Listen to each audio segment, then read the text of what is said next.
Today was the final day for set 8.5 for the World Championships, and I've got to say, the final match, the final game, knowing what was at stake, was so incredibly hyped to watch. I'm not going to spoil who won, and I also won't exactly tell you right now what was at stake, because I was going to do it in the intro, and then I accidentally realized that I explained it during the VOD review, so you'll understand the stakes. And as you watch the VOD, I can almost guarantee that you'll be incredibly hyped the longer the VOD goes on. So stick around, I hope you watch until the end, and congratulations to the winner, and I hope you guys enjoy. Okay, so here we go. We are inside of the final game of the World Championship. I do apologize again, there's no audio because of fear of copyrighted music. This was taken live while the game was going on. Now, I will say this lobby is actually quite crazy because, as I said before in the intro, there is a 50% chance that one person will walk away with the championship. Now, we are watching this VOD from Replay's perspective in particular because I said this before in the past, but I just want to make sure that's clear. Watching the main broadcast kind of sucks. There's a lot of nuance that gets lost whenever you are watching like 8 different boards at the same time. You don't know exactly what's going on between each of the boards, the decision making that's being made between each of the players, and it might not be the best way to go about trying to, understand what's going on in the game. And quite honestly, I feel like whenever you watch just one person's board, you sort of understand the game and the tempo of the lobby significantly better than if you were to keep hopping around boards. Anyways, going into 2-1, we are here with the underground start and a Nico opener. Now, this is for checkmate. Now, checkmate, if you don't know, I don't think I explained this in the intro, but checkmate is one of those, it's basically the idea that you need to go first. Once you have enough points, you need to go first place, and then you win the entirety of Worlds. So, right now, Replay, Flancy, Binsum, and YBY1 are all within checkmate range. They all need a first place in order to win out the lobby and win out the entire championship. Now, this means that your playstyle is a little different compared to how you would normally play. And what does this mean? Typically, because you need to go first, you are not just trying to go for the average best placement. You're going for literally first place. You have to go first or 8th. That's literally the only way you can go about it. You're in checkmate. You've already gotten all the points you need. Even if you go bot 8 trying to go for first, that's okay too. And that's actually a viable strategy to do because this is a tourney setting. Now, we're giving Spellsinger, Crest, Admin Crest, and Luden's Echo, and knowing that we need to go first this game, none of these options make sense. We have an underground start. Not a lot. Spellsinger Crest doesn't have a very high cap. It can and can't. But normally what ends up happening is that for Oxforce and for Spell, which is the main line for Spellslingers, it's a very top 4 board. It's a very consistent top 4 board. In very low roll lobbies, it can go first, but in very typically average lobbies, I guess you could say, especially at higher elos, it's a very top 4 board. It's very much like the 4th place board, the 3rd place board, if you will. Admin Crest, we don't know what our admin is. Luden's Echo is a very, very poor augment. It's just too weak. So it doesn't really make sense. So rerolling here makes the most logical sense, especially with the underground start. And in fact, with the underground start, rerolling here to potentially try to hit the underground heart augment is the best way to go about trying to go first or 8th, trying to go for that Omega cash out, trying to win out the lobby throughout a crazy underground heist. But surprisingly enough, Replay actually takes Spellsinger Crest here. And if you were watching Robin Soling's stream today, when this game was going live, he was watching this stream and watching it live with like Ramblin', Esports Law, I think his name's Brian, Dish Soap, and like Goobums, I think as well was in there. And like, you can hear the collective, like, we all know that for Alex 4 Spell is a very weak board, very low cap board. So when we all saw the Spellsinger Crest get taken right off rip, this was just, it was disheartening. Because it's just like, you're taking something that would be great for like solo queue, for like going around, trying to climb elo, but for, again, trying to go first place is not the way to go. Here, checks his admin real quick. He gets every 5 seconds your team gains 20 mana. This is almost an auto take, no matter what comp you play. The only time it's not is maybe Warwick, and you're very beeline towards Warwick. You have a very clear line, but clearly we don't. We're playing AP anyways. Every 5 seconds your team gains 20 mana is a really, really great option here. And this actually opens up the potential of potentially playing LeBlanc reroll, Hearts reroll. Now, this Hearts reroll line is a very niche line. You don't see this too often, and it's actually only really viable when both your admin is good and you have Spellsinger Crest, and you end up playing 4 Hearts for Spellsinger at level 7 reroll. You go for the Lee Sin 3, the Annie 3, the LeBlanc 3, and the Sona 3. And it's a bit of a difficult board to sort of theorize, but I'm prepared this time. So let's talk about the board real quick. The idea being, You'll be pushing level 7, 3-star Lee Sin, 3-star Annie. This is your main front line here. You got Heart stacking here. You have the Sona 3, LeBlanc 3, and augments. Definitely you are looking for aim assist. This is the best way to go about it. And this is actually a very, very strong LeBlanc board that can definitely... This is a very first place board. This board is a very niche line. I don't think I've played this line like more than a handful of times this entire set. It's an incredibly niche line that you will rarely see often. And... when the conditions are viable and the conditions are met, you can definitely win out with it, though. It's definitely incredibly strong. And he definitely has a line for it here, though. But this is something that's interesting. Again, he is playing underground. He's holding the double Blitz, the double LeBlanc, and he has a duplicator here. He actually already has LeBlanc available to him, but because he's already sort of, I believe he's at 5 heist locks at this point, maybe 7. He is sort of at a position, sorry, he's at 8. He's in a position where he kind of definitely wants to cash out the underground, get the first cash out, hopefully it's gold, restore the econ because we got a Nico start, so our econ is fucked a little bit, and then we'll be able to play standard from there, and we'll be able to try and play into the LeBlanc 3, Sona 3. This is definitely the most correct line to play, although again, it's a very niche variation. Here, we get the duplicator off the carousel as well. We're double duplicator, the little ones. So here, and we hit the Sona in shop. So we actually have a Sona 3, LeBlanc 3 angle. It's a very strong direction here. The problem is, again, like I said before, it's a very niche line. Incredibly niche line. And because this line is so niche, a lot of players, even at the pro level, are not very comfortable playing this line. I don't blame them. I think at the pro level, you see this line happen maybe once or twice. This is a mistake, actually. So here, surprisingly enough and funny enough, this Sona 2, LeBlanc 2 is actually quite the mistake. And he sells the Lee Sins here. So you know he's not going to commit to the line because, again, like I said before, niche variation, very difficult to play.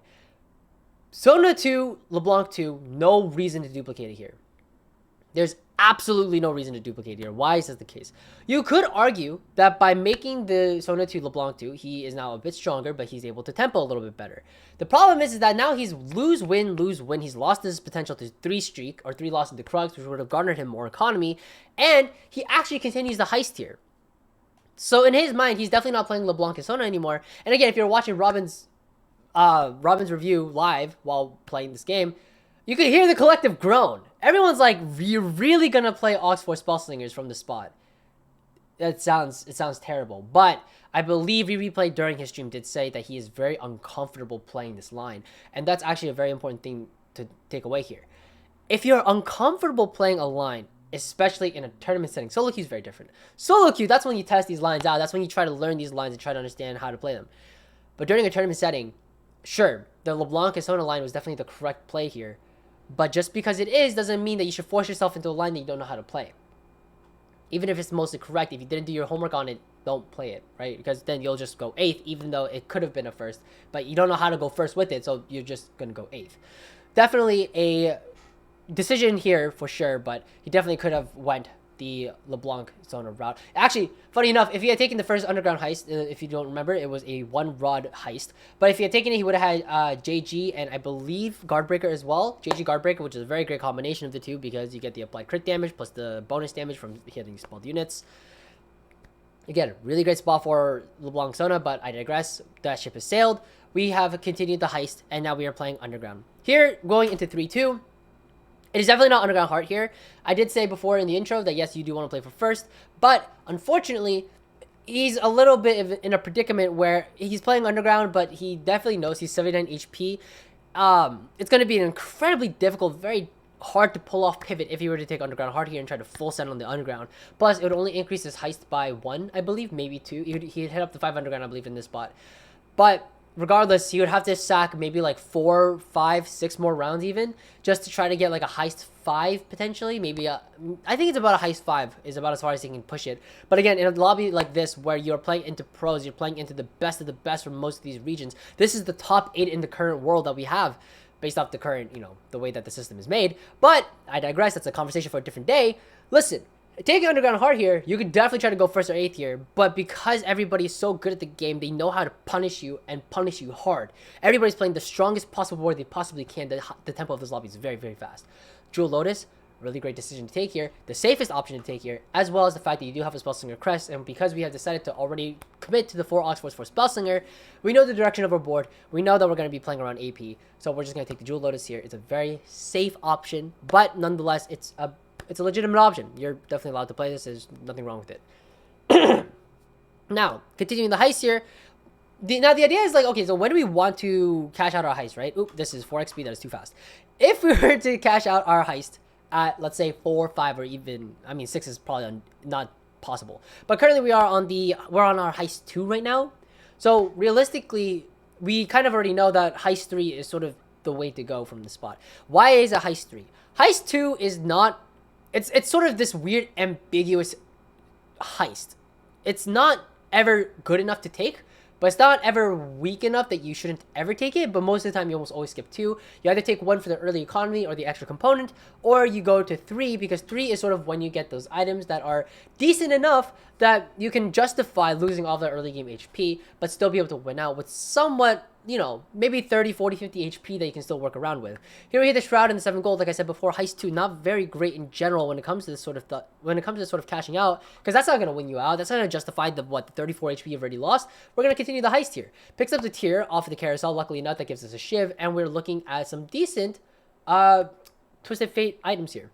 So he's going to shift the LeBlanc here because the LeBlanc is our item carry, even though he really should think about, you know, he's going to have to replace the LeBlanc eventually because that's not our main carry. But because our admin is so good, we should try to theorize a way to play around an admin onto our board, knowing that we do have a LeBlanc available. So that, just keep that in the back of our mind, because again, 4 Ox for Spellsinger does not contain a LeBlanc normally. Normally, it is a Sona or a Jenna. These are interchangeable, plus the Nico TF and the Annie for our frontline, 4 Ox plus the Echo for Aegis and our Echo and Star Guardian. Now, we cash out here, we get the Triforce and the Locket. This is actually a very good heist, actually. This is very great. Triforce is a really great item for TF. It's one of his better items in terms of the Ornn items. Actually, this might be a Radiant Triforce, I actually can't tell. But hits the TF here on the roll down and actually starts sending it down on 4-1 here because we are so low. We need to start winning now. Picks up the TF, hits the Rammus 2, and yes, even though we are playing a 4 Ox eventually for our front line, we can't be picky. Whatever we hit is whatever we hit. We gotta play around it. If it's usable, we're gonna play. So we have the Neela 2, which is not very common really in the Spellsinger line, but the Neela as well as the Rammus 2, which is a threat, which you can just, you know, it's our item holder until we hit the Viego or whoever we need for our front line. Anyways, going into 4-2 now into our items here, and also just a quick side note, we are definitely slamming Gargoyles JS on the left side.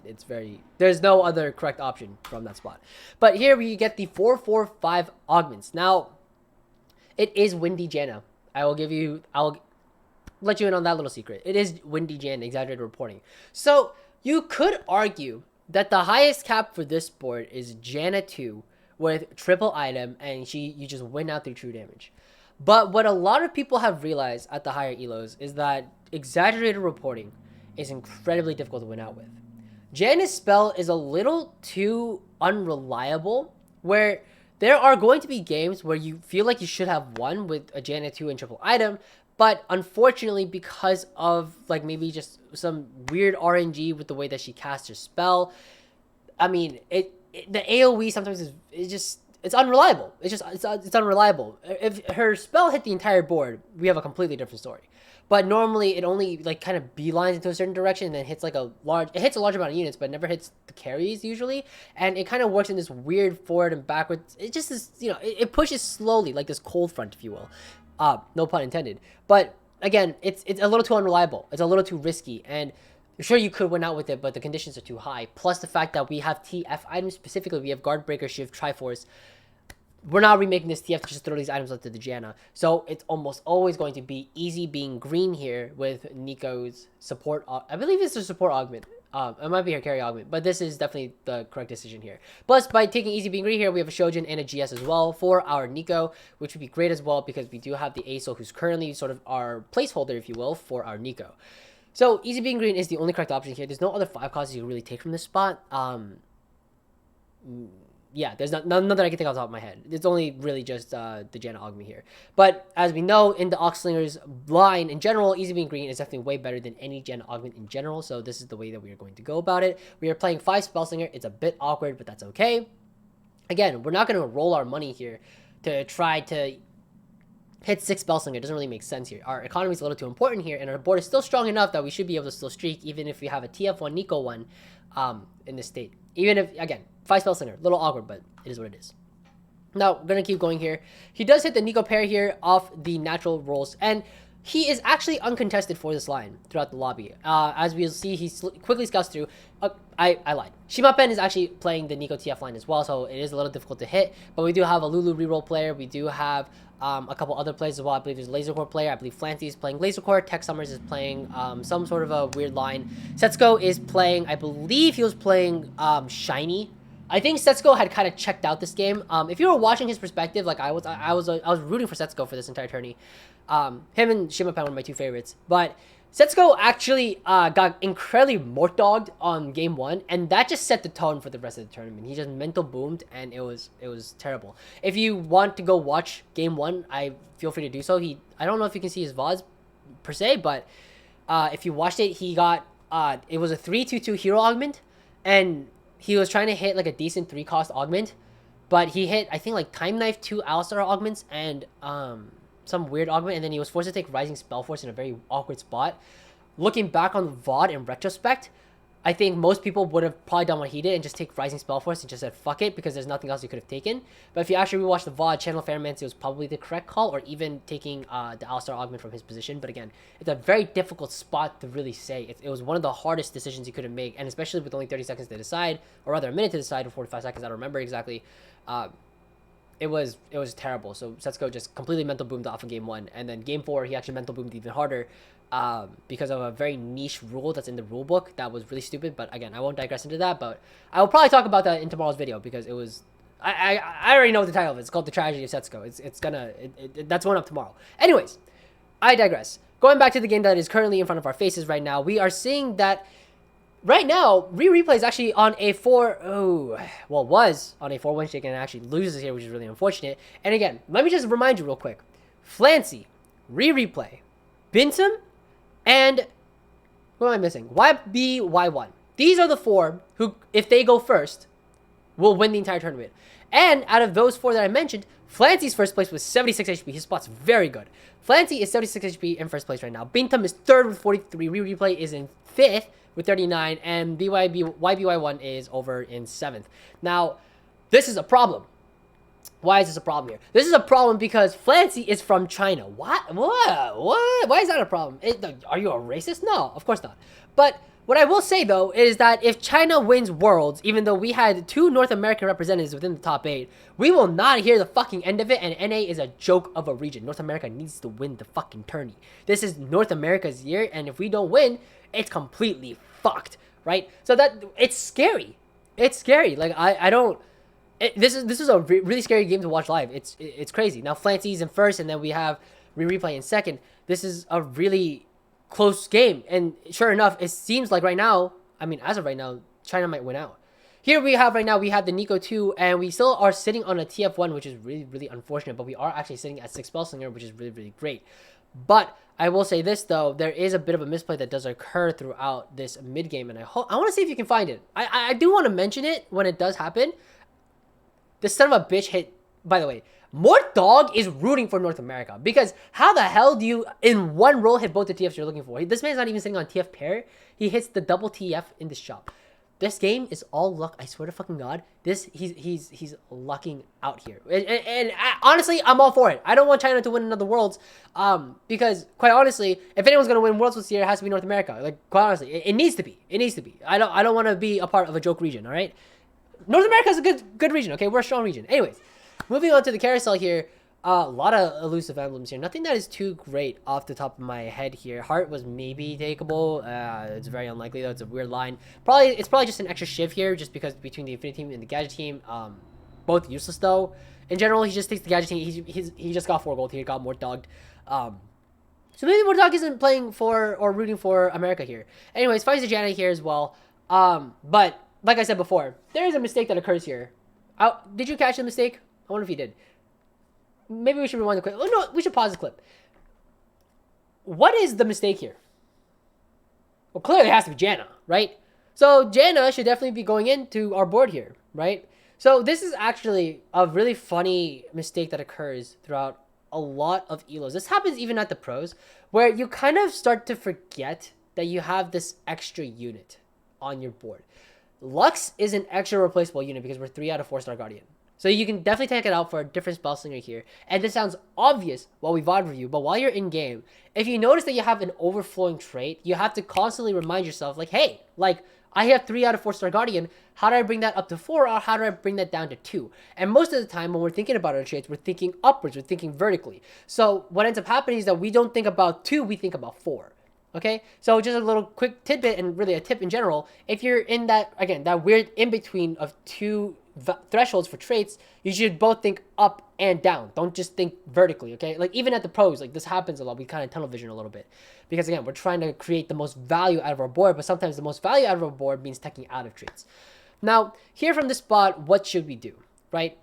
I don't think you should be donkey rolling here. Here he hits the Echo too. Again, just really lucky, to be completely honest, that he's just donkey rolling here and hitting all these units.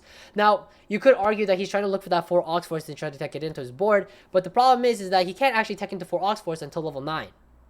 So, what ends up happening here is that because, you know, if he wants to keep 6 Spellsinger, he can't tech into 4 Ox Force, and maybe his read is 4 Ox Force is better, but our board is actually really, really strong now. We're actually in a really, really great spot. We're in a really, really good spot. I said that twice. My apologies. It's been a long day. It's been a long day of cheering on for NA. Bars. All right? I apologize if the commentary is a little wacky this morning. Anyway, it's not even morning. It's 2 in the afternoon. All right? It's been a long day. But anyway, I digress.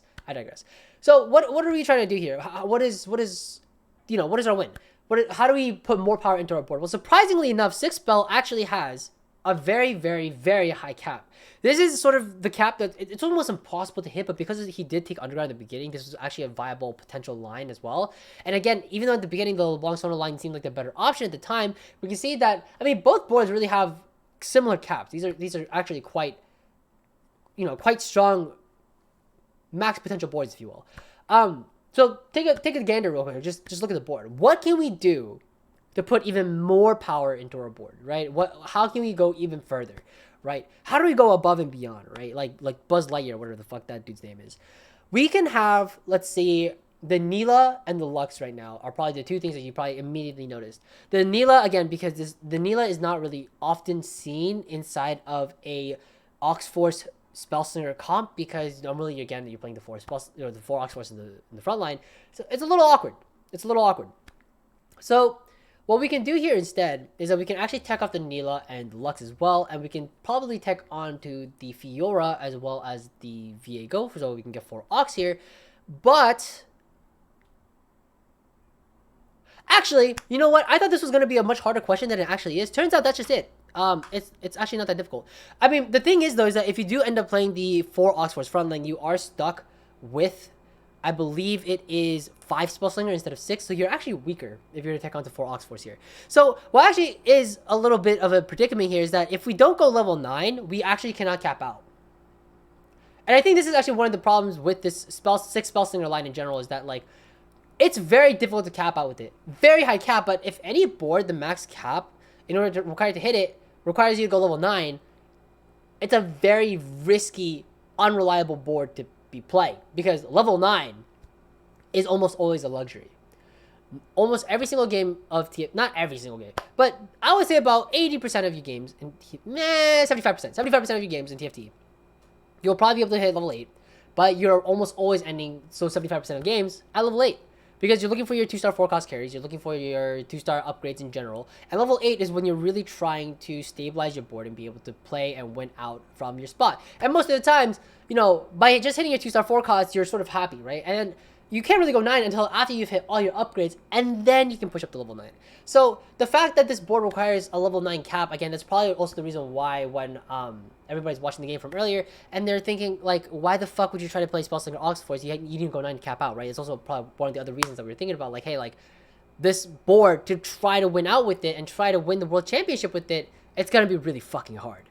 Now, a funny thing here too is that this board's actually Enzo. So Enzo does not actually have the ability to checkmate here. He's not in checkmate range, but his board actually would have won out the lobby had he taken the other Warwick augment. He is playing the wrong Warwick augment. Now, what do I mean by this? So Warwick has 2 augments, right? We have the big data and we have well fed, right? Had he had taken big data, he'd have significantly more damage on his board, but instead he took well fed. Which is just not the correct augment choice. Big data just to give you an idea, your units deal an extra 0.65% increased damage for every 100 health they have. And he's playing vertical brawlers with 3-star jacks. And well fed, when you field them, your team gains 150 max health. That's it. And then it's increased by 1 every 3 times the Warwick attacks. Had he had taken big data, he's basically up like infinite amount of Giant Slayers, and he probably would have won out this lobby had he made the correct hero augment choice. And it just goes to show that hero augments, they're very, very important. You need to make sure that you are picking up the correct augments whenever you are playing whenever you're playing this game here.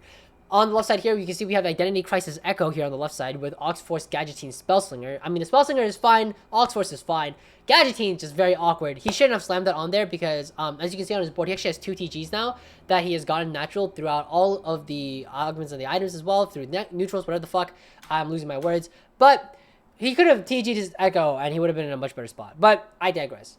Not everybody's perfect. Here we are finally down to the wire, down to the final 2. He actually wins against Bintum, and Bintum, again, he's a Korean representative who could have won the entire championship because he was in checkmate range. Now, Flancy, again, China versus our boy Replay, North America. This is some scary shit. Flancy, let's look at his board real quick. It's during neutrals. I understand that Urgot, this big-ass one, is covering the board, but Flancy's board is scary. This is a scary-ass board. We are dealing with a Mordekaiser 2, Capped Out Laser Core, Urgot 2, Warwick 2, and actually 2 Urgots on his board in order to try to win out the game. Flancy's board is some scary shit. Capped Out Laser Core is quite a strong-ass board, especially with the... Because, in case you didn't know, Laser Cores... In order to cap out with laser cores, and by the way, let's just look at this real quick. You know, we should probably be playing this in regular speed. I apologize. He actually has 2 Argot 2s on his board. And laser core in general, once you have 5 laser core on your board, the rest of the slots are just legendaries. So he's actually at a point in the game where he's just taking onto legendaries and a lot of them. Luckily enough, Replay is actually smart enough to hold on to double Urgot on his bench, so Flancy's unable to hit Urgot 3 and completely win out the lobby. Replay is saving North America with this.